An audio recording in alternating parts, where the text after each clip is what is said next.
C'est ton devoir de payer pour son mariage, ont crié mes parents au dîner. Tu dois contribuer à la famille, si tu ne le fais pas, disparais d'ici pour toujours. Ma sœur a gardé le sourire. Je me suis levé et j'ai dit calmement, vous avez 24 heures pour partir. Je m'appelle Vicky. J'ai 28 ans et je suis ingénieur logiciel dans une entreprise de technologie à Seattle. Je gagne bien ma vie maintenant, mais ça n'a pas toujours été le cas. J'ai cumulé 3 emplois pendant mes études universitaires tout en suivant un programme de cours complet. Je servais du café à 6 heures du matin, j'assistais aux cours jusqu'à 15 heures, je donnais des cours particuliers à des lycéens jusqu'à 18 heures, puis je travaillais le quart de fermeture dans une librairie jusqu'à 23 heures. Je dormais peut-être 5 heures par nuit, les bonnes nuits. J'ai obtenu mon diplôme avec mention et $60 000 de dette de prêt étudiant. Britney, ma sœur cadette de 3 ans, a eu une expérience très différente. Elle est allée à la même université d'État que moi, mais nos parents ont tout payé. Ses frais de scolarité, son dortoir, son plan repas, ses cotisations de sororité, même ses voyages de vacances de printemps. Elle a obtenu un diplôme en communication et aucune dette. Elle a également obtenu son diplôme sans aucune offre d'emploi, car elle passait plus de temps dans les fêtes qu'à acquérir de réelles compétences. Quand j'ai soulevé cette disparité une fois, ma mère m'a dit que j'étais naturellement plus indépendante et que je n'avais pas besoin d'aide comme Britney. Mon père a dit que je devrais être fier d'être autonome. Ce qu'il voulait dire, c'est que j'étais la forte qui pouvait supporter la souffrance et que Britney était la précieuse qui méritait le confort. Il y a 6 mois, mes parents m'ont appelé en panique. Ils risquaient la saisie de leur maison. Ils l'avaient refinancée 2 fois pour payer diverses choses, y compris la voiture de Britney et leurs propres améliorations de style de vie qu'ils ne pouvaient pas se permettre. Ils avaient 60 jours avant que la banque ne prenne tout. J'avais de l'argent de côté, et je venais d'obtenir une augmentation significative. Contre tous mes instincts qui me criaient de fuir, j'ai décidé de les aider. Je leur ai acheté la maison pour $200 000. Elle valait environ $230 000, donc je leur ai donné un prix juste. L'accord prévoyait qu'ils pourraient continuer à y vivre sans payer de loyer. Et quand ils seraient prêts à déménager dans plus petit, nous trouverions une solution. Ils ont pleuré, m'ont remercié et ont promis que c'était la dernière fois qu'ils me demanderaient de l'argent. Nous avons même fait rédiger des papiers. Tout était légal et officiel. Je possédais la maison et ils étaient essentiellement mes invités. Mais voici ce qu'ils ne savaient pas. Depuis 1 an, j'enregistrais nos conversations. Pas toutes, mais les plus importantes concernant l'argent et les obligations familiales. J'ai commencé à le faire après que Britney m'ait demandé de payer sa facture de carte de crédit et que mes parents l'aient soutenue en disant que c'était juste ce que font les frères et sœurs. Je l'ai payé. C'était $3 000. Puis, 2 mois plus tard, ils m'ont demandé de couvrir leurs impôts fonciers, $4 000 de plus. Puis la réparation de la voiture de mon père, $2 500. Puis les soins dentaires de ma mère que l'assurance ne couvrait pas, $6 000. Ça ne s'arrêtait jamais. Il y a 3 mois, j'ai remboursé leur dette de carte de crédit après que ma mère m'ait appelé en sanglotant, disant qu'ils ne pouvaient pas se permettre de faire les courses. C'était $20 000. Quand j'ai transféré l'argent, je leur ai fait promettre au téléphone que c'était absolument la dernière fois. Mon père a juré sur la tombe de sa mère. Ma mère a promis qu'elle ne demanderait plus jamais. J'ai enregistré chaque mot. Maintenant, debout dans cette salle à manger avec eux, exigeant $45 000 de plus, j'ai sorti mon téléphone. Avant de poursuivre cette conversation, ai-je dit doucement, je veux que vous écoutiez quelque chose. J'ai appuyé sur lecture. La voix de mon père est sortie du haut-parleur, petite mais claire. Vicky, je jure sur la tombe de ma mère. Nous ne te demanderons plus jamais un autre dollar. Tu as tant fait pour nous. Nous allons remettre nos finances en ordre. C'est la dernière fois. La voix de ma mère a suivi. Plus jamais, ma chérie. Nous le promettons. Tu as été si généreuse et nous en avons profité. Nous allons faire mieux. La date sur l'enregistrement était claire. Il y a 3 mois et 4 jours. La couleur a quitté le visage de mon père. La bouche de ma mère s'est ouverte et fermée comme un poisson. Le sourire narquois de Britney a finalement disparu. Tu nous as enregistrés, a dit mon père, sa voix à peine un murmure.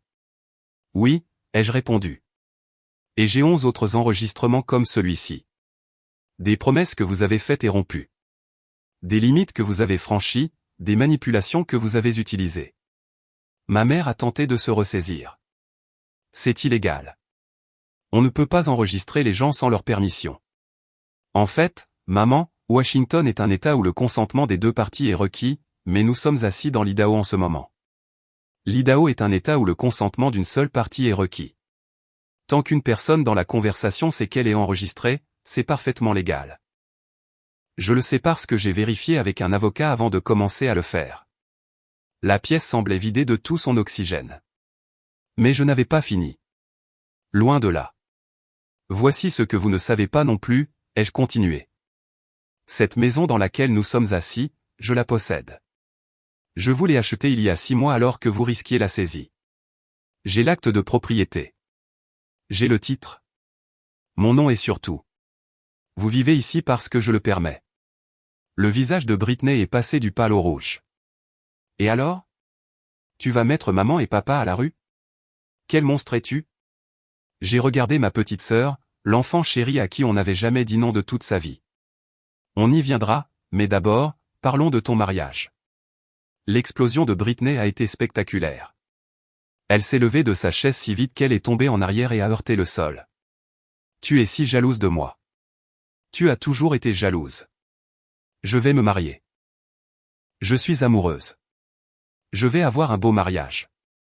Et tu ne le supportes pas parce que personne ne veut de toi. Les mots étaient conçus pour blesser et autrefois, il l'aurait fait. Mais j'avais passé la dernière année en thérapie à travailler précisément sur ce genre de manipulation. Je suis resté calme. Parle-moi des plans de mariage, ai-je dit. Pourquoi? Pour que tu puisses me juger encore plus? Britney a croisé les bras. Fais-moi plaisir. Elle a soufflé mais n'a pas pu résister à parler d'elle-même. Très bien. Nous avons réservé le domaine Riverside pour juin prochain. 200 invités. Nous aurons un groupe de musique, un repas de 7 plats, un bar ouvert premium et un stand de dessert en plus du gâteau de mariage. Ma robe est faite sur mesure et coûte $8 000 à elle seule. Derek veut une lune de miel à Bora Bora pendant 2 semaines. Nous avons déjà envoyé les save the date à tout le monde. J'ai fait un calcul rapide dans ma tête. Le domaine Riverside a lui seul coûté au moins $20 000 à réserver. Et combien avez-vous versé en acompte? Pourquoi est-ce que ça compte, Britney? Combien? Elle a regardé nos parents, puis de nouveau moi. 15 000 jusqu'à présent, mais nous avons besoin du reste dans les 3 mois où nous perdons tout. Et d'où venaient les 15 000? Silence. Brittany? Les cartes de crédit de maman et papa, a-t-elle marmonné. Je me suis tourné vers mes parents. Des cartes de crédit qui sont déjà au maximum, je suppose. Mon père a retrouvé sa voix. Nous pensions que tu nous aiderais. Nous aidons toujours la famille. C'est ce que les gens font. M'avez-vous demandé avant de mettre 15 000 $ sur des cartes de crédit que vous ne pouvez pas rembourser? Nous ne pensions pas avoir à demander, a dit ma mère. Tu es de la famille. La famille s'entraide. La famille, ai-je répété. Parlons de la famille. Britney, parle-moi de Derek. Son visage est devenu immédiatement défensif. Quoi à son sujet? Depuis combien de temps le connais-tu? Dis-moi. Pourquoi? Où l'as-tu rencontré? Dans un bar. Vicky, qu'est-ce que ça a à voir avec quoi que ce soit? J'ai de nouveau sorti mon téléphone et j'ai ouvert un dossier que j'avais intitulé « Informations sur Derek ». J'avais payé $200 pour une vérification des antécédents. De l'argent bien dépensé. Derek Patterson, 32 ans, a été fiancé 2 fois auparavant. Le premier fiançailles a pris fin lorsque sa fiancée a découvert qu'il avait contracté des cartes de crédit à son nom. Le second a pris fin lorsqu'elle l'a surpris en train de la tromper. Il a actuellement $30 000 de dettes de jeu, principalement du poker en ligne et des paris sportifs. Il a été licencié de 3 emplois au cours des 5 dernières années pour s'être présenté ivre. Il travaille actuellement à temps partiel comme barman et vit dans un studio dont le loyer est en retard de 2 mois. Le visage de Britney a changé de couleur plusieurs fois. Tu mens. Tu inventes ça parce que tu es une femme jalouse et amère qui ne supporte pas de me voir heureuse. J'ai la vérification des antécédents ici même. Je peux te l'envoyer. Tu n'avais pas le droit d'enquêter sur mon fiancé. Tu me demandes $45 000. J'ai tout à fait le droit de savoir qui profite de mon argent. Ma mère est intervenue. Alors, il a eu quelques difficultés. Tout le monde mérite une seconde chance. L'amour triomphe de tout. Tu ne comprendrais pas ça, Vicky. Tu as toujours été si froide. Avant que je puisse répondre, nous avons entendu la porte d'entrée s'ouvrir. Des palos ont trébuché dans le couloir. Dererick est apparu dans l'embrasure de la porte, clairement ivre, tenant une bouteille dans un sac en papier. « Salut, ma belle », a-t-il dit d'une voix pâteuse à Britney. « J'ai pensé te faire une surprise. Ta mère a dit que vous dîniez en famille. » Il m'a remarqué et son visage s'est fendu d'un sourire niais. « Et, c'est la sœur riche. Britney parle de toi tout le temps. Elle dit que tu es pleine aux as. » Britney s'est levée rapidement. « Derek, peut-être que tu devrais rentrer chez toi. Tu as bu. Juste une petite célébration, ma belle. Bientôt, nous serons mariés et nous vivrons bien. Fini ce train-train de paix en paix. Ta famille va s'occuper de nous, n'est-ce pas? » Il a ri et a pris une autre gorgée. « Je vais avoir une femme riche. Je n'aurai même plus besoin de travailler. » Le silence dans la pièce était assourdissant. Le visage de Britney était rouge vif. « Derek, tu es ivre. Tu ne sais pas ce que tu dis. » « Si, je le sais. Tes parents m'ont tout raconté sur la façon dont ta sœur va tout payer.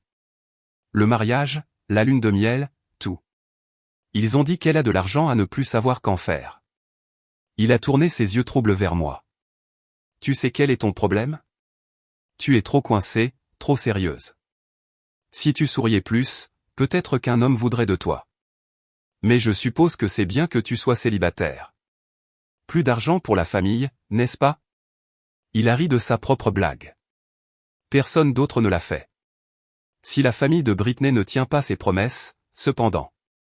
On peut toujours aller à la mairie, a-t-il poursuivi. Pas besoin d'un mariage chic. Juste besoin de ce papier qui dit qu'on est marié, tu sais? Alors tout est légal. Tout l'argent partagé et tout ça. Britney avait l'air de vouloir que le sol l'engloutisse. Derek, s'il te plaît, pars maintenant. Quoi? Je suis juste honnête. C'est ce que tu dis toujours que tu veux, n'est-ce pas? L'honnêteté. Il a trébuché vers la table. Et, quand est-ce qu'on mange? J'ai faim. Mon père s'est levé. Fils, je pense que tu devrais aller cuver ça. Je ne suis pas ton fils. Pas encore, en tout cas. Mais bientôt. Derek a fait un clin d'œil. Je me suis levé et je suis allé à la porte d'entrée, l'ouvrant en grand. Derek, tu dois partir maintenant. Il m'a regardé avec des yeux flous. Tu vas me forcer? S'il le faut, oui.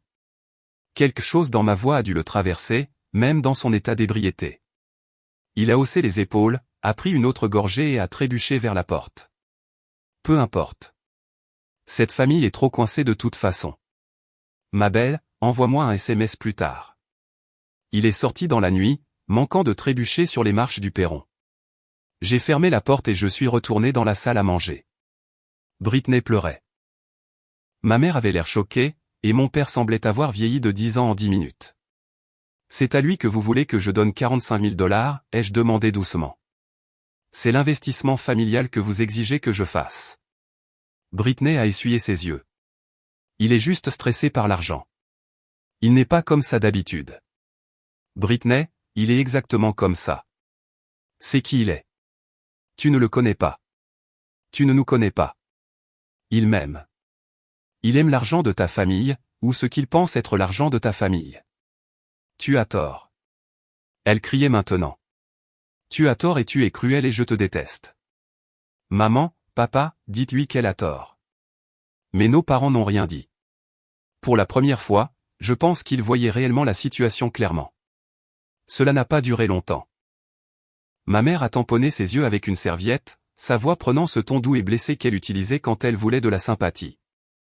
Vicky, ma chérie, je sais que tu es contrariée, mais tu dois comprendre. Nous ne pensons qu'à ce qui est le mieux pour tout le monde. Tu as toujours été si forte, si capable. Tu n'as pas besoin d'aide comme Britney. Elle est plus sensible, plus délicate. Elle a 25 ans, maman. Elle n'est pas délicate. Elle est choyée. C'est une chose cruelle à dire à propos de ta sœur, a interrompu mon père. Nous t'avons mieux élevé que ça. J'ai presque ri. Vraiment? Parce que de là où je suis, vous m'avez élevé pour être une bête de somme, et vous avez élevé Britney pour être une princesse. Vous m'avez appris que ma valeur résidait dans ce que je pouvais fournir, et vous lui avez appris que sa valeur résidait simplement dans son existence. Ce n'est pas juste, a dit ma mère, la voix se brisant. Tu as toujours été si indépendante. Tu nous as repoussés. Tu as déménagé à l'autre bout du pays pour l'université alors que tu aurais pu rester localement. Tu es rarement rentré à la maison pour les vacances. Tu as construit une vie qui ne nous incluait pas, j'ai déménagé à l'autre bout du pays parce que j'ai eu une bourse complète pour une bonne école. Je suis rarement rentré à la maison parce que je travaillais 3 emplois pour survivre. Et j'ai construit une vie qui ne vous incluait pas parce que chaque fois que j'étais avec vous, j'avais l'impression de n'être jamais assez. Maintenant, tu es juste dramatique, a dit mon père. Nous t'avons toujours aimé. L'amour n'est pas juste un sentiment, papa. C'est une action. C'est être présent. C'est être juste. Ma mère s'est levée, sa chaise raclant durement. Tu veux parler de justice? Parlons de justice. Sais-tu à quel point ça a été difficile pour nous? L'entreprise de ton père a réduit ses effectifs. Ma santé n'a pas été bonne. Britney avait besoin de soutien après l'université parce que le marché du travail est terrible. Et toi? Tu as eu de la chance avec ton travail dans la tech et ton gros salaire. Et tu agis comme si tu avais tout fait toute seule. Je l'ai fait toute seule. Vous ne m'avez rien donné. Nous t'avons donné la vie. Nous t'avons donné un foyer. Nous t'avons nourri et vêtu. Ça s'appelle être un parent. C'est la base. Pas quelque chose pour lequel je vous dois une dette éternelle. La conversation dégénérait. Et je sentais que nous nous éloignions du sujet. Je devais nous y ramener. J'ai pris une inspiration et j'ai dit, laissez-moi vous poser une question. Où sont les 15 000 $ que grand-mère m'a laissés dans son testament? Le changement dans la pièce a été instantané. Ma mère s'est rassise lourdement. Le visage de mon père est devenu pâle. Brittany a eu l'air confuse. De quoi parles-tu? A demandé Brittany. J'ai gardé les yeux sur mes parents. Quand grand-mère est morte il y a 2 ans, elle m'a laissé 15 000 $ dans son testament. Elle me les a laissés spécifiquement parce qu'elle savait que j'avais des difficultés financières. Elle voulait que j'aie quelque chose pour moi. Maman, papa, vous m'avez dit que vous les investiriez pour moi. Vous avez dit que vous les mettriez sur un compte d'épargne à haut rendement jusqu'à ce que je décide quoi en faire. Alors, je redemande. Où sont-ils? Les mains de ma mère tremblaient. Nous les avons investis. Montrez-moi les relevés de compte. Nous n'avons rien à te montrer, a fanfaronné mon père. Tu es irrespectueuse. Je prendrai ça pour une confirmation qu'il n'y a pas de relevé de compte. Parce qu'il n'y a pas de compte, n'est-ce pas? Silence. J'ai contacté l'avocat de la succession le mois dernier, ai-je continué, ma voix stable malgré la rage qui montait dans ma poitrine. J'ai demandé des copies de toute la documentation du testament de grand-mère. Je voulais voir les papiers d'investissement, les informations sur le compte, tout. Savez-vous ce qu'il m'a dit? Plus de silence. Il m'a dit que vous aviez signé des papiers en prétendant être moi. Vous avez falsifié ma signature sur les documents de la succession. Vous avez pris l'argent et l'avez déposé sur votre compte courant personnel. C'était il y a 2 ans. L'avocat a gardé des copies de tout. Brittany a haleté. Maman, papa, est-ce que c'est vrai? Ma mère a commencé à pleurer pour de bon maintenant. Nous allions te rembourser. Nous avions des dépenses. La voiture de ton père est tombée en panne et nous devions faire réparer la transmission de la mienne. Le toit fuyait. Nous avions des factures. Vous aviez des dépenses. Alors, vous m'avez volé. Nous n'avons pas volé, a crié mon père. Nous sommes tes parents. Ce qui est à nous est à toi, et ce qui est à toi est à nous. C'est comme ça que la famille fonctionne. Non, papa. C'est comme ça que le vol fonctionne. Vous avez falsifié ma signature. Vous avez pris de l'argent qui m'était légalement légué. C'est de la fraude. C'est un crime. Tu n'oserais pas, a chuchoté ma mère. Tu ne dénoncerais pas tes propres parents. J'ai contacté l'avocat parce que je voulais connaître la vérité. Je ne savais pas que vous m'aviez volé jusqu'à ce qu'il me le dise. Vous voulez savoir ce qu'il m'a dit d'autre?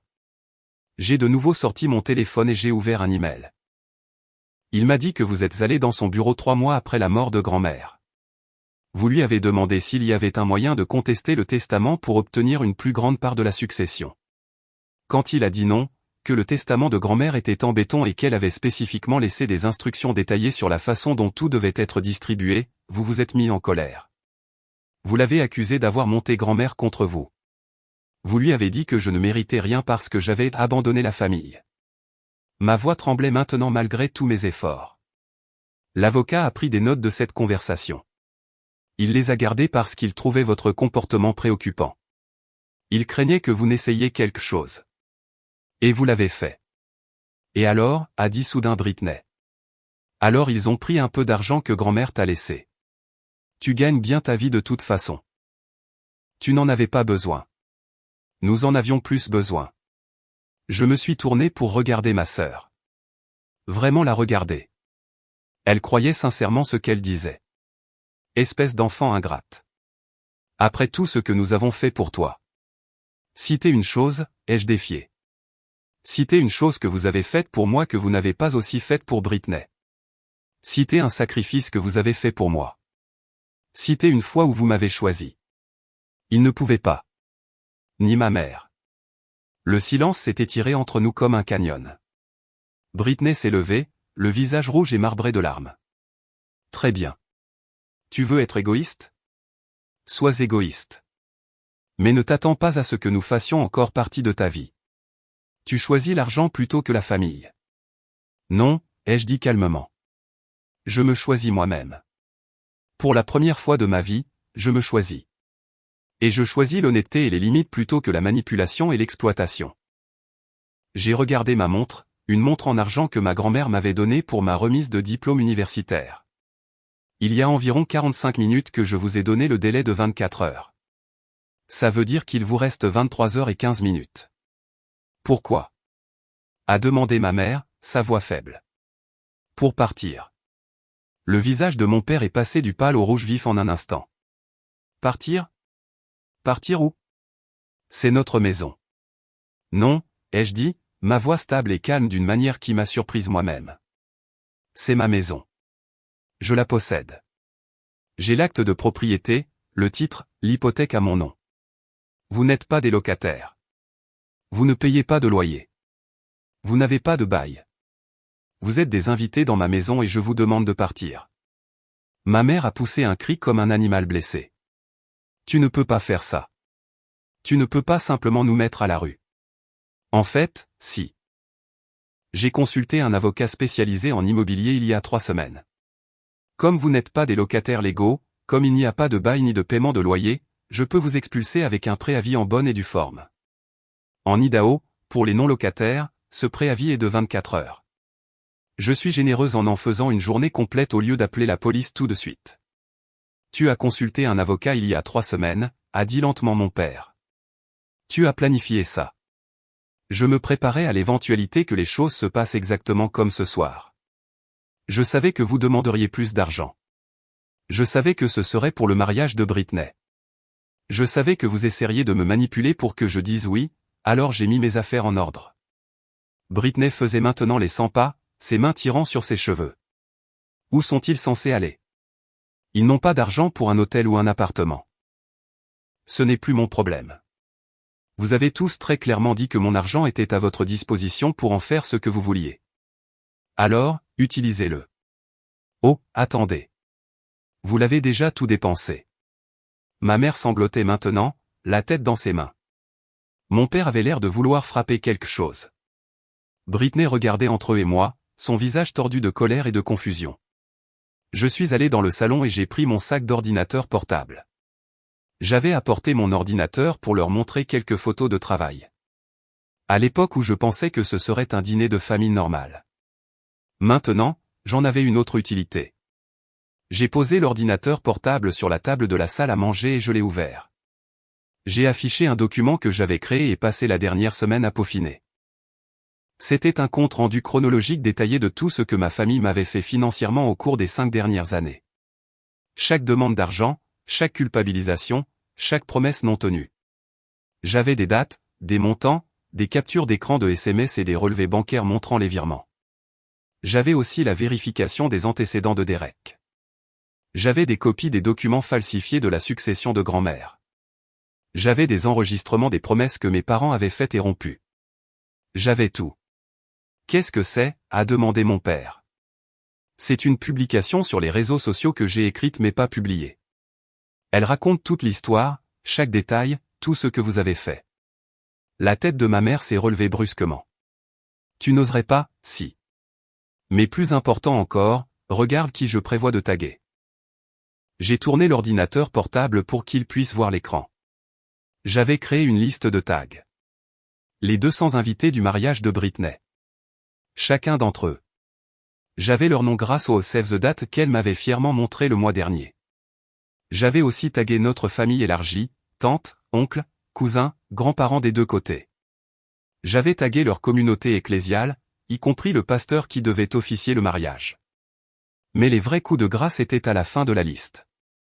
Le patron et les collègues de mon père. Les amis du club de lecture de ma mère, celle avec qui elle passait des heures chaque semaine à maintenir l'image de la famille parfaite. Et les parents de Derek, Charles et Patricia Patterson, que j'avais trouvés grâce à une simple recherche en ligne. Les parents de Derek ne connaissent pas ses dettes de jeu ni ses fiançailles précédentes, ai-je dit doucement. Ils pensent qu'il est un barman à succès qui économise pour lancer sa propre entreprise. Ils sont de la vieille bourgeoisie de Portland. Ils ont déjà envoyé aux parents de Britney un vase en cristal très cher comme cadeau de fiançailles. Ils prévoient d'aider à financer eux-mêmes le mariage parce qu'ils pensent que Britney vient d'une famille de classe moyenne, gentille et stable. Le visage de Britney est passé du rouge au blanc. Comment sais-tu tout ça ? Derek parle quand il boit, et il boit beaucoup. Il m'a tout raconté sur ses parents à Thanksgiving dernier quand il s'est présenté ivre à notre dîner de famille. Tu te souviens ? Tu as dit qu'il était juste nerveux de rencontrer tout le monde, mais il m'a tout raconté. Sur l'argent et les normes de ses parents. Sur le fait qu'il leur ment depuis des années. Sur le fait que ce mariage est son ticket pour la respectabilité. Tu mens, a chuchoté Britney. Mais il n'y avait aucune conviction dans sa voix. Vraiment ? Appelle-le tout de suite. Demande-lui ce que ses parents attendent. Demande-lui ce que se font en fiducie dont il parle à ses copains de poker, auxquels il aura accès une fois marié dans une bonne famille. Demande-lui pourquoi il t'a demandé en mariage 2 semaines après avoir appris que tes parents possédaient une maison. Britney a sorti son téléphone avec des mains tremblantes. Elle est sortie de la pièce et nous pouvions entendre sa voix dans le couloir, aiguë et frénétique. Derek, j'ai besoin que tu me dises quelque chose. Est-ce que tes parents ont de l'argent ? Derek, ne me mens pas. En ont-ils ? Il y a eu une longue pause. Puis nous avons entendu Britney commencer à pleurer. Elle est revenue dans la salle à manger, le visage strié de mascara. Il m'a raccroché au nez. Ma mère l'a prise dans ses bras, mais Britney s'est écartée. Saviez-vous, a-t-elle demandé à nos parents. Saviez-vous qu'ils m'utilisaient ? Ils n'ont pas répondu, ce qui était une réponse en soi. J'ai montré l'ordinateur portable du doigt. Voici ce qui va se passer. Je vais appuyer sur publier sur ce message. Il sera mis en ligne sur Facebook, Instagram et Twitter simultanément. J'ai assez d'abonnés et de relations pour que ça se propage rapidement. D'ici demain matin, tous ceux que vous connaissez l'auront lu. Vos réputations seront détruites. Papa, ton patron saura que tu as volé ta fille. Maman, tes amis du club de lecture sauront que tu n'es pas la mère parfaite que tu prétends être. Britney, tes invités au mariage sauront que le mariage est financé par la fraude et la manipulation. Et les parents de Derek sauront exactement qui leur fils épouse et pourquoi. Mon doigt planait au-dessus du trackpad, juste au-dessus du bouton publier. Attends, a crié ma mère. Attends, s'il te plaît. On va arranger ça. On te remboursera tout. On trouvera du travail. On fera des heures supplémentaires. On fera tout ce qu'il faut. Mais ne fais pas ça. Comment, ai-je demandé simplement. Comment me rembourserez-vous ? Vous n'avez pas d'économie. Vos cartes de crédit sont au maximum. Vous vivez dans ma maison sans payer de loyer. Papa, tu es à 2 ans de la retraite avec presque rien dans ton 401K. Maman, tu n'as pas travaillé depuis 15 ans. D'où exactement cet argent va-t-il venir? On trouvera une solution, a dit désespérément mon père. On vendra des choses. On déménagera dans plus petit. On demandera de l'aide à ta tante. Tante Caroline, ai-je demandé. Celle que vous avez dit à tout le monde être mentalement instable? Celle que vous avez exclue de tous les événements familiaux il y a 3 ans? Plus de silence. Pourquoi avez-vous vraiment exclu Caroline, ai-je demandé, bien que je connaisse déjà la réponse. Non, je ne me calmerai pas. Mon mariage est ruiné. Derek est un menteur et un fraudeur. Tout le monde va le savoir. Savez-vous à quel point c'est humiliant? Savez-vous combien de personnes j'ai invitées? À combien de personnes je me suis vanté de mon mariage parfait et de mon fiancé parfait? Nous essayons de t'aider, a dit faiblement ma mère. M'aider? M'aider? Vous essayez d'utiliser Vicky pour payer quelque chose que vous ne pouviez pas vous permettre. Vous viviez au-dessus de vos moyens et vous vous attendiez à ce qu'elle vous renfloue à nouveau. Combien de fois, maman? Combien de fois vous a-t-elle sauvé? Ma mère ne pouvait pas répondre. Mon père avait la tête dans ses mains. Britney s'est tournée vers moi et pour la première fois de notre relation, peut-être, j'ai vu quelque chose de réel dans ses yeux. Pas de la colère, pas de la manipulation, mais un remords sincère. Je savais, a-t-elle dit doucement. Je savais pour la maison. La pièce est devenue silencieuse. Quoi, ai-je demandé. Je savais que la maison était censée être à toi. Grand-mère me l'a dit avant de mourir. Elle m'a dit qu'elle te la laissait dans le testament. Elle a dit que tu le méritais, que tu avais travaillé si dur et que tu n'avais jamais rien demandé. Elle a dit que maman et papa ne méritaient rien d'elle à cause de la façon dont ils t'avaient traité. Mes mains tremblaient. Tu savais. Je savais. Et quand maman et papa t'ont dit qu'ils possédaient la maison et qu'ils te la vendaient, je n'ai rien dit. J'ai pensé. J'ai pensé que peut-être un jour elle serait à moi, que tu me la laisserais ou quelque chose comme ça. Je n'ai pas pensé à ce que ça signifiait. Je n'ai pas pensé qu'il te volait. J'ai juste pensé à moi. La trahison a coupé plus profondément que tout le reste de la nuit. Ma petite sœur, que j'avais protégée et aimée malgré tout, avait connu la vérité et n'avait rien dit pendant que je déboursais 200 000 $ pour une maison qui était déjà la mienne. Avant que je puisse répondre, mon téléphone a sonné. L'identifiant de l'appelant indiquait Caroline Richemont. Ma tante Caroline. Je ne lui avais pas parlé depuis 3 ans. Pas depuis que mes parents m'avaient convaincu qu'elle était instable et que je devais garder mes distances. J'ai répondu. Bonjour, Vicky. Oh, Dieu merci. J'ai entendu parler du dîner de ce soir. Comment l'as-tu entendu? Petite ville, ma chérie. Nancy de l'église m'a appelé.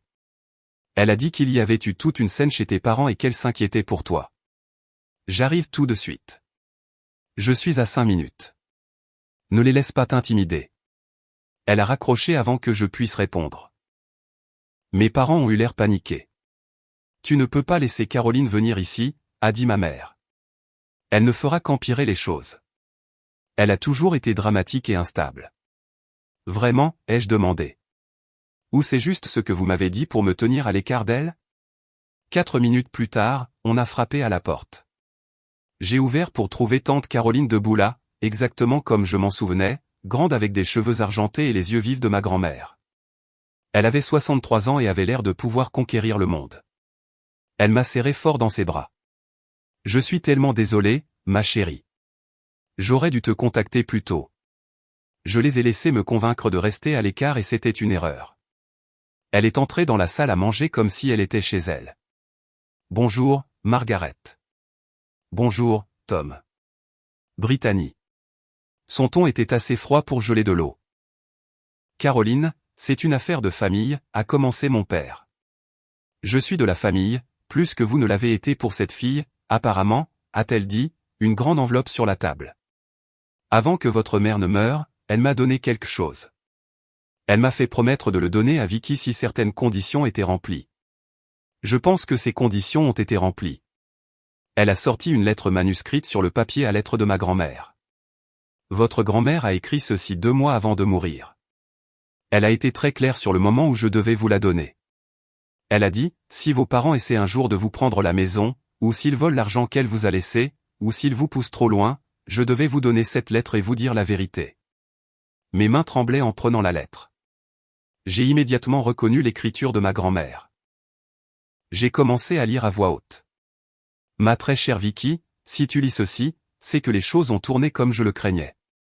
Tes parents t'ont probablement volé, manipulé, ou poussé au-delà de tes limites. Je veux que tu saches que j'ai tout vu. J'ai vu comment ils te traitaient différemment de Britney. J'ai vu comment ils ont profité de ta gentillesse et de ta force. J'ai vu comment ils t'ont fait sentir que tu n'étais jamais assez, tout en faisant sentir à Britney qu'elle méritait tout sans travailler pour. J'ai dû faire une pause, ma vision se brouillant de larmes. Tante Caroline a posé une main sur mon épaule. J'ai continué. J'ai changé mon testament cette fois au cours des 5 dernières années de ma vie. Chaque fois, j'ai laissé de moins en moins à tes parents. Dans la version finale, je ne leur ai rien laissé. Pas un dollar, pas un objet, rien. Tout est allé à toi et à Caroline. Je t'ai laissé la maison, même si je savais qu'ils essaieraient de te tromper. Je t'ai laissé de l'argent, même si je savais qu'ils essaieraient de le voler. J'ai fait ça parce que tu l'as mérité, non pas par une obligation de sang, mais par ton caractère, ta résilience et ton cœur. Ma mère pleurait ouvertement maintenant. Le visage de mon père était enfoui dans ses mains. Je suis désolé de ne pas pouvoir être là pour te protéger, ai-je lu. Mais j'espère que cette lettre t'aidera à voir la vérité. Tu ne leur dois rien. Tu ne leur as jamais rien dû. L'amour n'est pas une dette. La famille n'est pas une obligation. Tu es libre, ma chère fille. Tu es libre. J'ai posé la lettre, incapable de continuer. Tante Caroline l'a prise et a continué à lire. J'ai demandé à Caroline de te donner toute la documentation dont tu as besoin. La maison de Maple Street, celle où vivent tes parents, était la mienne. Je te l'ai laissée dans le testament. Tes parents étaient censés te le dire. Au lieu de ça, ils t'ont dit qu'ils la possédaient et t'ont convaincu de la leur acheter pour 200 000 $. Cet argent aurait dû te revenir dans le cadre de ton héritage. Ils t'ont volé 2 fois, Vicky. Une fois l'héritage lui-même et une fois en te faisant payer pour quelque chose qui était déjà à toi. Tante Caroline a sorti un dossier de son enveloppe. Voici l'acte de propriété montrant que votre grand-mère possédait la maison. Voici le testament montrant qu'elle vous l'a laissé. Voici la documentation montrant que vos parents ne l'ont jamais possédée. Ils y vivaient parce que votre grand-mère le leur permettait, mais elle était toujours destinée à être la vôtre. J'avais l'impression que la pièce tournait. 200 000 $. Je leur avais donné 200 000 $ pour une maison qui était déjà la mienne par la loi. La fraude était si massive, si complète que je ne pouvais même pas la traiter. Mon père a finalement levé les yeux. Nous allions tout perdre. La banque allait saisir. Nous n'avions pas le choix. Vous aviez le choix, a dit froidement tante Caroline. Vous auriez pu lui dire la vérité. Vous auriez pu demander de l'aide honnêtement au lieu de commettre une fraude. Nous sommes ses parents, a sangloté ma mère. Elle est censée prendre soin de nous. Non, a dit fermement tante Caroline. Les parents sont censés prendre soin de leurs enfants, pas l'inverse. Vous aviez un travail et vous y avez échoué de manière spectaculaire. Elle s'est tournée vers moi. Vicky, ma chérie, j'ai amené quelqu'un avec moi. Il attend dehors. Puis-je le faire entrer? J'ai hoché la tête, ne faisant pas confiance à ma voix. Tante Caroline est allée à la porte et est revenue avec un jeune homme d'une trentaine d'années, en costume et portant une mallette. Voici Aaron Mitchell. C'est un avocat spécialisé dans les crimes financiers familiaux. Il a examiné votre cas à titre gracieux, en guise de faveur pour moi. Aaron m'a serré la main. Mademoiselle Richmond, j'ai examiné toute la documentation que votre tante a fournie, ainsi que les documents que vous lui avez envoyés la semaine dernière. Vous avez des motifs pour plusieurs poursuites, vol, fraude, falsification, et abus de faiblesse pour ce qu'ils ont fait concernant la succession de votre grand-mère. Les dommages-intérêts monétaires seuls sont substantiels, mais il y a aussi la détresse émotionnelle, les dommages-intérêts punitifs, et des accusations criminelles potentielles. Mes parents avaient l'air terrifiés. Britney était devenue complètement silencieuse. Quelles sont mes options, ai-je demandé. Plusieurs. Vous pouvez engager des poursuites pénales, ce qui pourrait entraîner une peine de prison pour vos parents. Vous pouvez engager des poursuites civiles, ce qui entraînerait probablement des jugements que vous pourriez recouvrer sur tous les actifs qu'ils ont ou auront à l'avenir. Ou vous pouvez négocier un règlement qui inclut la restitution et des changements de comportement. J'ai regardé ma famille. Vraiment regardé. Mes parents, vieux, effrayés et faisant enfin face à des conséquences. Ma sœur, brisée, perdue, et peut-être, juste peut-être, sur le point de connaître une vraie croissance. Ils m'avaient profondément blessé. Ils m'avaient volé, m'avaient menti, m'avaient utilisé pendant des années. Et une partie de moi voulait les voir punis pour ça. Voulait les voir faire face à des conséquences pour une fois dans leur vie. Mais une autre partie de moi voulait juste la paix, la liberté, voulait enfin tourner cette page et avancer. Avant que je ne puisse prendre une décision, nous avons entendu des pas trébuchants sur le porche. La porte s'est ouverte en grand et Doric était de retour, plus ivre qu'avant et plus en colère. « Ma belle » a-t-il crié dans la maison. « Ma belle, où es-tu ? Il faut qu'on parle de ce que tu as dit au téléphone. » Il a trébuché dans la salle à manger et s'est arrêté en nous voyant tous. Ses yeux étaient flous, ses vêtements en désordre. « Oh, c'est une fête. »« Génial. »« Parfait. »« Derek, pars, » a dit Britney, sa voix faible. « S'il te plaît, pars. »« Partir ? On est censé se marier. On est censé avoir une vie ensemble, mais tu m'appelles en me posant toutes ces questions folles sur mes parents, l'argent et mon passé. » Il devenait plus bruyant, plus agressif. « Tu as parlé avec elle, n'est-ce pas ? » Il m'a montré du doigt. « Elle t'a rempli la tête de mensonges. »« Ce ne sont pas des mensonges, » a dit doucement Britney. « N'est-ce pas ? » ?»« Quoi ? » ?»« Bien sûr que ce sont des mensonges. Ta sœur est juste jalouse. Elle est jalouse que tu sois heureuse et que tu te maries et qu'elle soit toute seule. » Il s'est tourné vers moi. « Tu sais quel est ton problème ? Tu te crois meilleur que tout le monde parce que tu as de l'argent, mais l'argent n'achète pas le bonheur. L'argent n'achète pas l'amour. Non, ai-je convenu. Mais apparemment, l'amour n'achète rien non plus, car tu as profité de Brittany et tu t'attendais à ce que mon argent finance ton style de vie. » Son visage s'est tordu de rage. Espèce de sorcière prétentieuse. Tu crois que tu peux ruiner la vie des gens avec tes accusations ? J'aime Britney. Je veux l'épouser. Tu veux épouser l'argent de sa famille, ai-je corrigé. Sauf que voilà le problème. Sa famille n'a pas d'argent. Ils sont fauchés, profondément endettés, vivent dans une maison qu'ils ne possèdent pas, demandant à la fille qu'ils ont exploitée de financer un mariage qu'ils ne peuvent pas se permettre. Le visage de Doric a changé alors qu'il traitait cette information. La colère s'est dissipée, remplacée par un regard calculateur qui était en quelque sorte pire. Ils sont complètement fauchés ? Je confirme. Il a regardé Britney. C'est vrai ?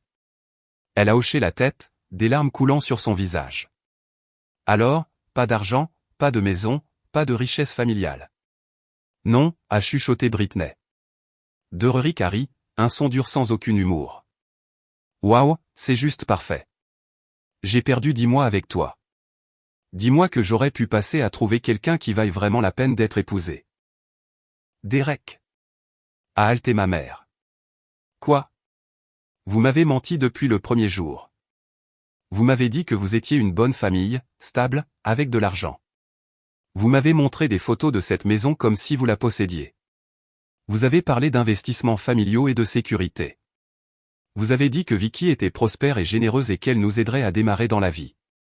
Vous avez fait en sorte que se marier dans cette famille soit une bonne affaire. Une bonne affaire ? A répété Britney, la voix se brisant. C'est ce que je suis pour toi ? Une affaire ? Eh bien, oui. Je veux dire, évidemment. Tu pensais vraiment que je t'aimais ? Il a de nouveau ri. Ma belle, tu es mignonne et tout, mais j'ai 32 ans. Je n'ai pas le temps pour l'amour. J'ai besoin de sécurité. J'ai besoin de quelqu'un qui peut m'aider à me remettre sur pied. Mes parents menacent de me couper les vivres complètement si je ne leur montre pas que je suis sérieux à propos de mon avenir. Une gentille femme d'une bonne famille, c'était censé être mon ticket de retour dans leur bonne grâce. Mais une femme fauchée d'une famille de fraudeurs, c'est pire que rien. Le silence qui a suivi était absolu. Même ivre, même cruel, même Derek a semblé réaliser qu'il était allé trop loin. Mais il ne s'est pas excusé. Au lieu de cela, Il a tendu la main. Rends-moi la bague. Brittany a baissé les yeux sur sa bague de fiançailles. C'était une pierre modeste, rien d'extravagant, mais elle en avait été si fière. Avec des mains tremblantes, elle l'a enlevée et la lui a tendue. Merci. Je peux probablement en tirer quelques centaines. Il a empoché la bague et s'est tourné pour partir, puis s'est arrêté à l'embrasure de la porte. Pour ce que ça vaut, ta sœur avait raison sur tout. J'ai eu d'autres fiançailles. J'ai des dettes de jeu. J'allais utiliser l'argent de ta famille pour les rembourser, mais, au moins maintenant tu sais. Considère ça comme une faveur. Il est parti. Nous avons entendu sa voiture démarrer, les pneus crissaient alors qu'il s'éloignait trop vite. Brittany s'est effondrée sur une chaise, sanglotant de manière incontrôlable. Ma mère est allée la réconforter, mais Brittany l'a repoussée. Ne me touche pas. C'est de ta faute. Tu m'as arrangé un mariage avec un homme que tu n'as pas vérifié, tu lui as promis des choses que nous n'avions pas, et tu as poussé pour un mariage que nous ne pouvions pas nous permettre. Tu as ruiné ma vie. Brittany, s'il te plaît, a supplié ma mère. Non, j'en ai fini. J'en ai fini avec tout ça. Elle m'a regardé à travers ses larmes. Tu avais raison. Sur tout. Sur Derek, sur eux, sur moi. Je suis une enfant gâtée et prétentieuse qui n'a jamais eu à travailler pour quoi que ce soit. Et maintenant, regarde-moi. 25 ans, pas de réelles compétences professionnelles, pas de mari, pas d'avenir, vivant avec mes parents dans une maison qu'ils ne possèdent même pas, c'était la chose la plus lucide que j'ai jamais vue de ma sœur. Ça n'effaçait pas des années de blessures, mais c'était quelque chose. Aaron s'est raclé la gorge doucement. Mademoiselle Richmond, je sais que c'est un moment difficile, mais nous devons prendre des décisions. Voulez-vous porter plainte? J'ai regardé ma famille. Vraiment regardé. Mes parents, vieux, effrayés et faisant enfin face à des conséquences. Ma sœur, brisée, perdue, et peut-être, juste peut-être, sur le point de connaître une vraie croissance. Ils m'avaient profondément blessé. Ils m'avaient volé, m'avaient menti, m'avaient utilisé, mais ils étaient toujours humains, toujours des gens qui avaient fait des choix terribles et qui devraient vivre avec. Non, ai-je dit finalement. Pas de poursuite pénale, mais j'ai des conditions. Mon père a levé les yeux. N'importe quoi. On fera n'importe quoi. Premièrement, vous quittez cette maison ce soir. Pas dans 24 heures. Ce soir, dans les 2 prochaines heures. Prenez ce dont vous avez besoin et partez. Je me fiche où. Hôtel, chez un ami, n'importe où. Mais vous ne restez pas ici. Ils ont hoché la tête frénétiquement. Deuxièmement, vous renoncez à toute revendication restante sur l'un de mes biens ou sur la succession de grand-mère. Aaron rédigera les papiers et vous les signerez ce soir. Oui, bien sûr, a dit ma mère.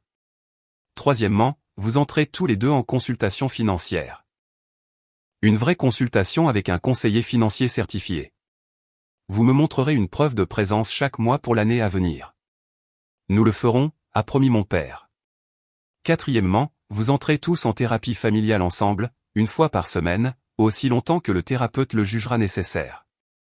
Je paierai. Mais vous devez réellement participer et faire le travail.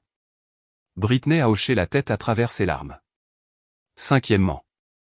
Brittany, tu annules le mariage. Tu dis la vérité à tout le monde. Pas toute la vérité, mais assez. Tu leur dis que c'est annulé parce que toi et Derek n'êtes pas compatibles et que le moment n'était pas le bon.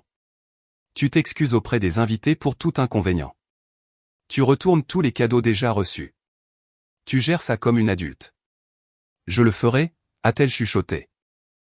Sixièmement, maman et papa, vous écrivez des excuses formelles, non seulement à moi, mais à tante Caroline, à l'avocat de la succession, à tous ceux à qui vous avez menti sur le fait que Caroline était instable. Vous lirez ces excuses lors d'une réunion de famille avec tous nos parents présents. Vous leur direz la vérité sur vos finances, sur la maison, sur tout. Fini de faire semblant d'être ce que vous n'êtes pas, ma mère pleurait à nouveau, mais elle a hoché la tête. Et septièmement, le plus important, vous restez en dehors de ma vie à moins que je ne vous y invite. Vous ne m'appelez pas. Vous ne m'envoyez pas de SMS. Vous ne vous présentez pas à mon travail ou à mon appartement. Vous ne me demandez pas d'argent, de conseils ou de faveurs. Si je décide que je veux une relation avec vous à l'avenir, je vous contacterai. Mais c'est mon choix, pas le vôtre. Est-ce clair? Ils ont tous hoché la tête. Aaron a sorti des papiers de sa mallette. J'ai pris la liberté de rédiger certains de ces accords déjà. Si tout le monde est d'accord, nous pouvons signer ce soir. Pendant l'heure qui a suivi, nous avons examiné les documents. Mes parents ont renoncé à toute revendication sur la maison, sur la succession de grand-mère, sur tout ce qui portait mon nom. Ils ont signé des accords pour suivre des consultations et une thérapie. Britney a signé une déclaration reconnaissant son rôle dans la tromperie concernant la maison. C'était très formel, très légal, très définitif. Une fois que ce fut fait, tante Caroline les a aidés à emballer quelques affaires essentielles. Mon père a appelé un hôtel et a réservé 2 chambres, une pour lui et ma mère, une pour Britney. Il s'occuperait du reste de leurs affaires plus tard. Alors qu'il partait, Britney s'est arrêtée devant moi.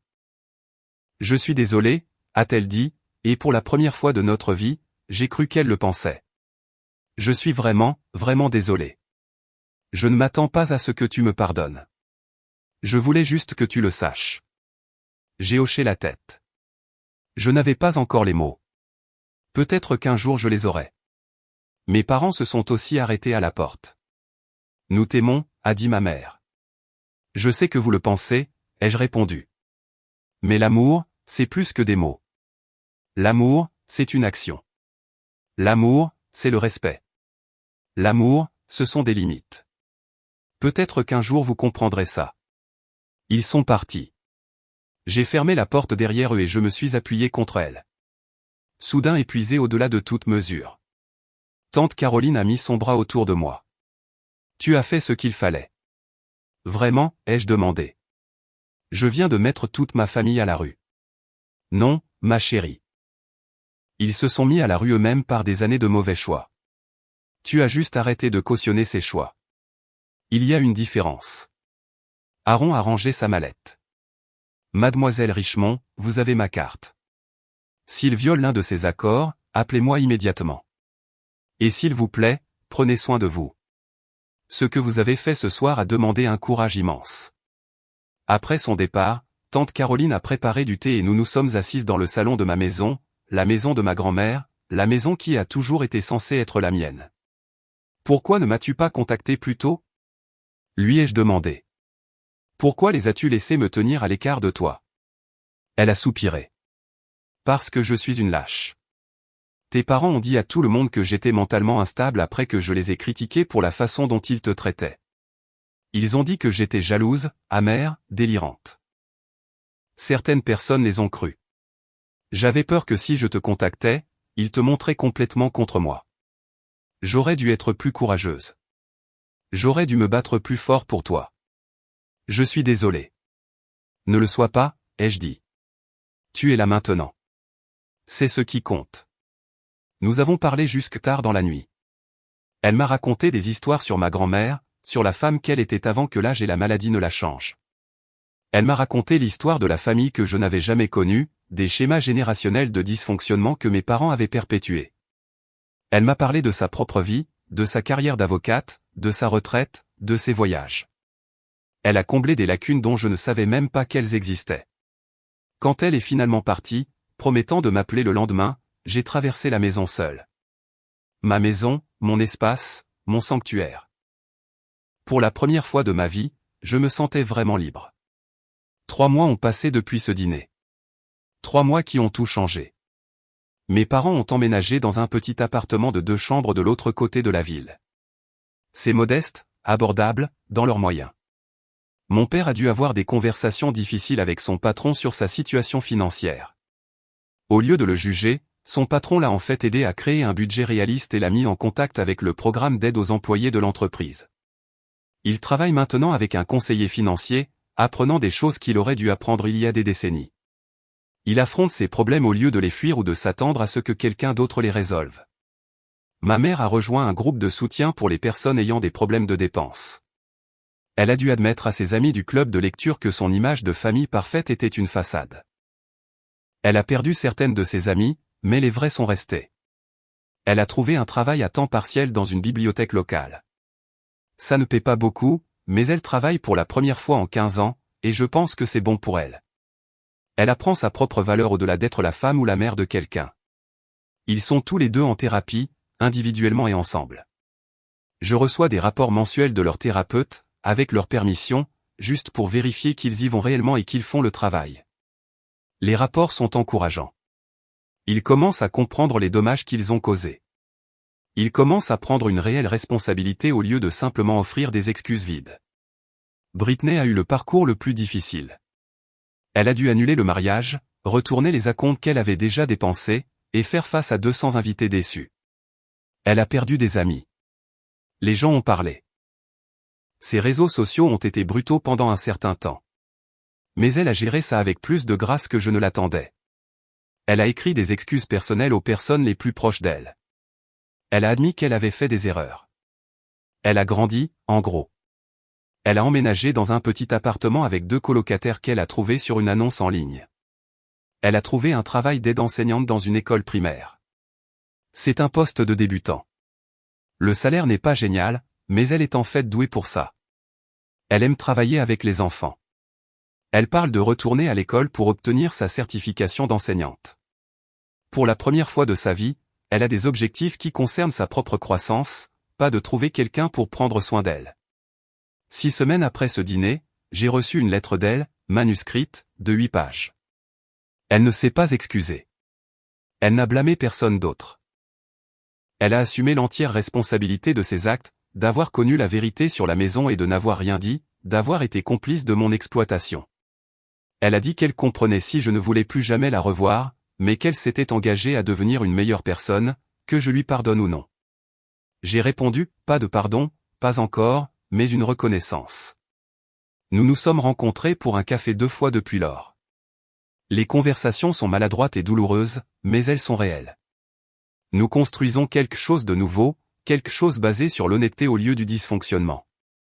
Je ne sais pas si nous serons un jour proches, mais nous pourrions devenir des personnes qui peuvent exister dans la même pièce sans dommage. Les dettes de jeu de Derrick l'ont rattrapé il y a environ 1 mois. Ses parents ont finalement tout découvert et lui ont coupé les vivres complètement. La dernière fois que j'ai entendu parler de lui, il était retourné dans sa ville natale et vivait dans sa chambre d'enfant, travaillant dans une station-service. Britney a échappé à une balle de la taille d'un train de marchandises. La réunion de famille que j'ai exigée a eu lieu 4 semaines après le dîner. Tante Caroline l'a organisée chez elle. Tous les parents sont venus, curieux de savoir pourquoi ils avaient été convoqués. Mes parents ont lu leurs excuses. Ils ont admis la fraude financière, la manipulation, les mensonges sur le fait que Caroline était instable. Ils ont admis qu'ils avaient créé une façade de succès tout en se noyant dans les dettes. Ils ont admis qu'ils m'avaient volé et exploité pendant des années. Les réactions ont été mitigées. Certains parents ont été choqués. Certains s'en doutaient mais n'avaient rien dit. Oncle Frank, le frère de mon père, s'est en fait excusé auprès de moi. Il a dit qu'il avait remarqué il y a des années que j'étais traité différemment de Britney, mais qu'il pensait que ce n'était pas son rôle d'interférer. Tante Marie, la sœur de ma mère, a pleuré et m'a serré dans ses bras. Elle avait essayé de parler à mes parents de leur traitement envers moi une fois, et ils lui avaient coupé la parole pendant 2 ans. La famille est fracturée maintenant, mais ce n'est peut-être pas une mauvaise chose. Les dynamiques toxiques sont exposées. Les gens ont de vraies conversations au lieu de maintenir des mensonges confortables. C'est désordonné et inconfortable, mais c'est honnête. J'ai gardé la maison.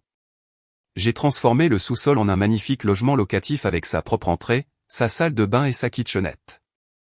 Je le loue à un étudiant diplômé pour un prix juste, et les revenus couvrent la plupart de mon paiement hypothécaire. Le reste de la maison est à moi, décoré comme je le veux, rempli de choses que j'aime au lieu de choses qui me rappellent des obligations. J'ai pris $10 000 de l'argent que j'ai récupéré de mes parents par le biais du règlement judiciaire et je les ai donnés à une organisation à but non lucratif appelée Break Free Financial. Ils aident les jeunes adultes qui sont exploités financièrement par des membres de leur famille. Ils fournissent des ressources juridiques, des conseils et des groupes de soutien. Le directeur m'a appelé personnellement pour me remercier et m'a demandé si je serais prête à prendre la parole lors de l'un de leurs événements. J'y pense.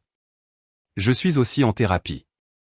1 fois par semaine, toutes les semaines, travaillant sur 28 ans de dysfonctionnement et de manipulation. Ma thérapeute dit que je présente des signes de traumatisme complexe dus à des abus émotionnels. Elle dit que l'exploitation financière était une forme de contrôle, une façon pour mes parents de me garder lié à eux. Elle dit que j'ai bien fait de fixer des limites. Certains jours, je la crois. D'autres jours, je me sens coupable d'avoir mis ma famille à la rue.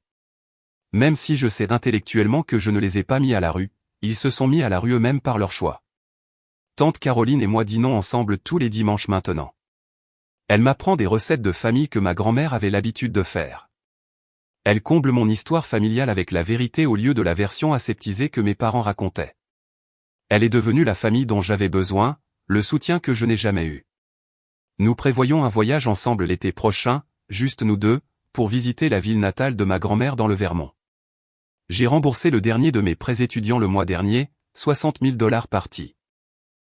Ça m'a pris 6 ans, mais je suis enfin libéré de cette dette. Je recommence à épargner. J'investis pour ma retraite. Je planifie un avenir qui est le mien, pas un avenir dicté par les crises et les exigences des autres. Le travail se passe bien. J'ai été promu ingénieur senior il y a 2 mois. Mon patron m'a dit que j'avais l'air différente ces derniers temps, plus confiante, plus affirmée. Elle a dit qu'elle a remarqué que je ne m'excuse plus autant quand je n'ai rien fait de mal. Elle a raison. J'apprends à prendre de la place sans me sentir coupable. Je sors avec quelqu'un. Il s'appelle Marcus et c'est un comptable que j'ai rencontré dans un café. Quand je lui ai parlé de ma situation familiale lors de notre 3e rendez-vous, m'attendant à du jugement ou de la pitié, il a juste hoché la tête et a dit « Les limites sont saines. » Bravo à toi. Nous nous voyons depuis 6 semaines maintenant. C'est encore le début, mais c'est agréable. Il est gentil, stable, et il paie ses propres repas sans s'attendre à ce que je le couvre. La barre est apparemment très basse, mais ça me va pour l'instant. Je lis parfois la lettre de ma grand-mère, surtout les jours difficiles où je me demande si j'ai bien fait. Elle la termine par quelque chose que j'essaie de me rappeler. Tu n'es pas responsable de réparer les gens qui ne veulent pas être réparés. Tu n'es pas obligé de te mettre le feu pour garder les autres au chaud. Tu mérites un amour qui ne vient pas avec des conditions et des exigences. Tu mérites la paix. J'apprends ce que c'est que la paix. Ce n'est pas une joie ou un bonheur constant. Ce n'est pas l'absence de douleur. C'est la liberté de faire des choix qui vous honorent au lieu de vous sacrifier. C'est la capacité de dire non sans se noyer dans la culpabilité. C'est de savoir que votre valeur n'est pas déterminée par ce que vous donnez ou ce que vous pouvez fournir. J'apprends aussi que briser les cycles générationnels est difficile, douloureux et parfois solitaire. Mes parents venaient de familles où l'amour était conditionnel et l'argent était le pouvoir. Ils ont appris ces schémas et les ont transmis. Je choisis de mettre fin à ce cycle. Si j'ai un jour des enfants, ils sauront que l'amour est gratuit. Ils sauront que la famille est une question de soutien et de respect, pas d'exploitation et d'obligation. Ils sauront que leur valeur est inhérente, pas gagnée par le service. La plus grande leçon que j'ai apprise de tout cela, c'est que la famille n'est pas seulement une question de sang. La biologie ne crée pas d'obligation. La vraie famille, ce sont les gens qui se présentent avec intégrité, qui respectent vos limites, qui vous aiment sans vous demander de vous rétrécir. La vraie famille ne vous vole pas, ne vous ment pas, ne vous manipule pas. La vraie famille célèbre votre succès au lieu de le ressentir. La vraie famille vous construit au lieu de vous démolir. Je construis ce genre de famille maintenant. Tante Caroline en fait partie. Marcus pourrait en faire partie. Mes collègues qui ont pris de mes nouvelles pendant le pire en font partie. Mon thérapeute, d'une certaine manière, en fait partie. La famille est quelque chose que l'on crée, pas seulement quelque chose dans lequel on est. J'ai aussi appris que se protéger n'est pas égoïste. Fixer des limites n'est pas cruel. Dire non n'est pas une trahison. Pendant si longtemps, j'ai cru qu'être une bonne fille, une bonne sœur, un bon membre de la famille signifiait se sacrifier sans fin. Cela signifiait faire passer tout le monde en premier, toujours. Cela signifiait que mes besoins n'avaient pas autant d'importance que les leurs.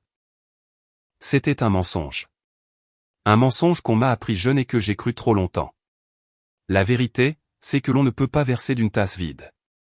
On ne peut pas aider les gens qui ne veulent pas s'aider eux-mêmes. Et on ne peut pas aimer les gens pour les faire changer s'ils ne veulent pas changer. Parfois, la chose la plus courageuse et la plus aimante que vous puissiez faire est de partir. Ou, dans mon cas, de les faire partir. Ça fait 3 mois et je n'ai pas eu de nouvelles directes de mes parents. Ils respectent la limite que j'ai fixée. Britney m'envoie des SMS de temps en temps. Rien de lourd, juste pour prendre des nouvelles. J'espère que tu vas bien. J'ai pensé à toi en voyant ce mème. De petites connexions qui semblent gérables. Je ne sais pas ce que l'avenir réserve à nos relations. Peut-être qu'un jour nous reconstruirons quelque chose de sain. Peut-être que non. J'apprends à être d'accord avec l'un ou l'autre résultat. J'apprends que je ne peux pas contrôler les choix ou la croissance des autres, seulement les miens. Ce que je sais, c'est que je suis libre. Vraiment, vraiment libre pour la première fois de ma vie. Libre du poids de leurs attentes. Libre de la peur de leur déception. Libre du cycle de crise et de sauvetage. Libre de construire une vie qui est réellement la mienne. Je suis assise dans le fauteuil préféré de ma grand-mère en pensant à tout ça. Il est dans le coin du salon, près de la fenêtre qui donne sur le jardin. J'y ai planté de nouvelles fleurs, des vivaces lumineuses qui reviendront année après année. Je relis sa lettre, celle qui a tout changé. On frappe à la porte. C'est tante Caroline. Pile à l'heure pour le dîner du dimanche. On fait des lasagnes ce soir. La recette de ma grand-mère. La maison sans l'ail, le basilic et la possibilité. En me levant pour répondre à la porte, j'aperçois mon reflet dans le miroir du couloir. J'ai l'air différente d'il y a 3 mois. Plus légère, d'une manière ou d'une autre. Le poids que je portais depuis si longtemps a disparu. Je ne suis pas parfaite. J'ai encore des jours difficiles. Je me sens encore parfois coupable. Je me demande encore si j'ai bien fait. Mais je suis libre. Et ça fait toute la différence. À tous ceux qui écoutent cette histoire et qui s'y reconnaissent, qui se sentent piégés par l'obligation et la manipulation familiale, qui sont exploités au nom de l'amour, je veux que vous sachiez quelque chose. Vous méritez mieux. Vous n'êtes pas responsable de réparer les gens brisés. Vous n'êtes pas obligé de financer les choix des autres. Vous n'êtes pas égoïste de vous protéger. L'amour ne devrait pas vous coûter votre paix. La famille ne devrait pas exiger votre destruction. Les relations basées sur l'exploitation ne sont pas des relations qui valent la peine d'être entretenues. Ce sera difficile. Les gens vous jugeront. Certains vous traiteront d'égoïste ou de cruel. Mais les gens qui comptent, les gens qui vous aiment vraiment, comprendront. Et vous trouverez une nouvelle famille parmi les gens qui vous respectent. Vous valez plus que ce que vous pouvez fournir. Votre valeur est inhérente. Vous méritez un amour sans condition.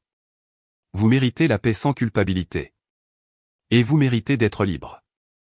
Avez-vous déjà eu à fixer des limites difficiles avec des membres de votre famille qui profitaient de vous? Comment avez-vous géré la situation? Et qu'avez-vous appris de cette expérience? J'aimerais beaucoup lire vos histoires dans les commentaires ci-dessous. Si cette histoire vous a touché, veuillez cliquer sur le bouton j'aime et vous abonner à la chaîne pour plus d'histoires de la vie réelle sur la recherche de force dans des situations difficiles.